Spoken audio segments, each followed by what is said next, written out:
دا آیات پر رسول الله صلی الله علیه وسلم بار بار وی ټول شپه به وی یو شپه ټول شپه دا آیات وی ان تعذبهم فانهم عبادك وان تغفر لهم فانك انت العزيز الحكيم. خپل امت لپاره دعاګانې غوښتل.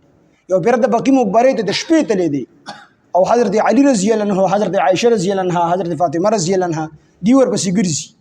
خو د نبی علیه الصلاۃ والسلام یو دا خصوصیت چې په کومه لار باندې بیاړو د نبی علیه السلام نه یو خاص قسم خوشبوئی تلله.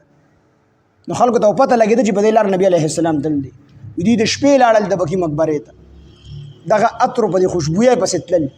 نو په دغه خوشبوئی باندې د نبی علیه السلام ځای معلوم کړو چې د بقی مقبره کې د شپې ناست او دعاګانې کوي. او دا آیات ان تعذبهم فانهم عبادك وان تغفر لهم فانك انت العزيز الحكيم. الله کو ته دی له عذاب ورکوي نو ستا بندګان دي، او الله کو ته بخنه کوي نو بېشکه ته غالب یا خاوند حکمت.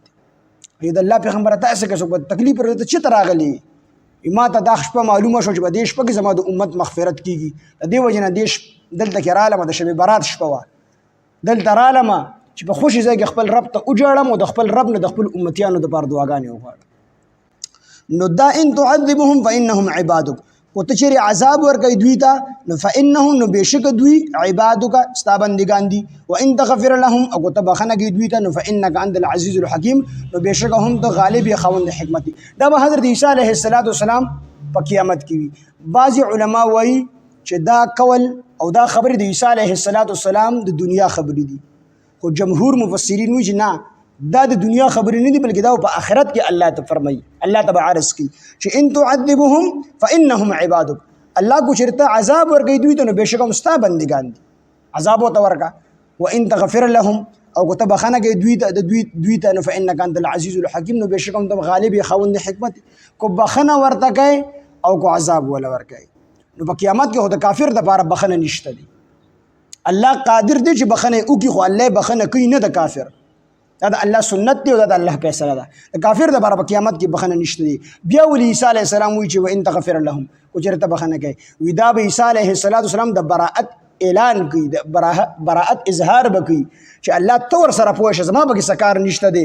ان تعذبهم فانهم عبادک، کو چېرته عذاب ورکوي نو ستا بندگان دي او د بل غیر الله عبادت یې کړی دی نو دا ستا عدل دی او دا ستا چې کوم دی حکمت دی. کو ته دې ته عذاب ورکوي نو به ستا بندګان دي ته ورسره پوه شه، او کو بخې نو هم ستا بندګان دي. عیسی علیه السلام به د خپل براءت اعلان کړي چې زه ګوره د دې سفارش نه کوم، د دې سر نینځم، اگر چې دي د ډېر محبت ته وجې ما ته خدای ویل دي، خو دغه محبت یې کار نه ورکوي چې کوم د شریعت نه خلاف دي. د محبت لپاره هم حدود مقرر شوي دي. د نبی علیه السلام سره به هم محبت کوي، خو د محبت په دومره نه کوي چې الله ته نبی علیه السلام ورسوي.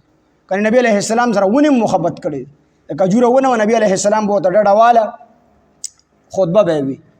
نو چې کله دغه راولګېدو ترکاڼو او هغه چې کوم دی نبی علیه السلام له منبر جوړ کړو نو نبی علیه السلام چې د هغه ونې نه چې کوم دی راپاڅېدو او منبر ته ور وختو هغه ونې داسې جړل لکه ماشوم چې جړل.